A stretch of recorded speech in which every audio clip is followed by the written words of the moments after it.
If you put on a full face of makeup and then you look in the mirror and you think, this looks like crap. There are reasons why your makeup looks like crap, and I'm gonna break it down in the simplest way possible and show you how to fix it. If you have oily skin, you wanna use a matte primer.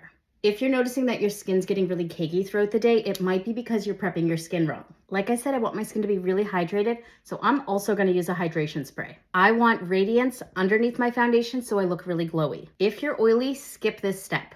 As a dry girly, if I did the wrong skin prep, my makeup would look terrible. It's the same when you're choosing a foundation.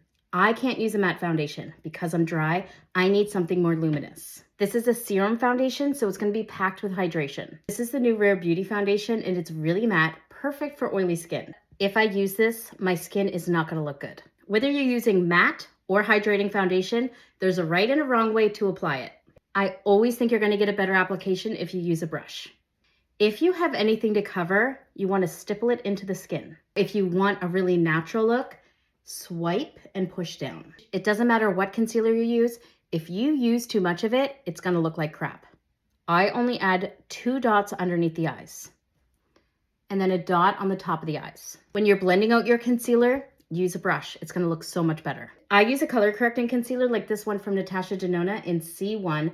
I think it's much more complimentary around the eyes instead of something really light.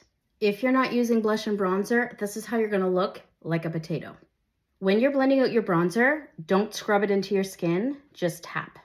Always tap your bronzer around your nose so you don't have a white blob in the middle of your face. Put your blush on the apple of your cheek and bring it all the way up to your temple. I like for my makeup to be really cohesive, so I'm taking the same bronzer that I used around my face and putting it on my eyes.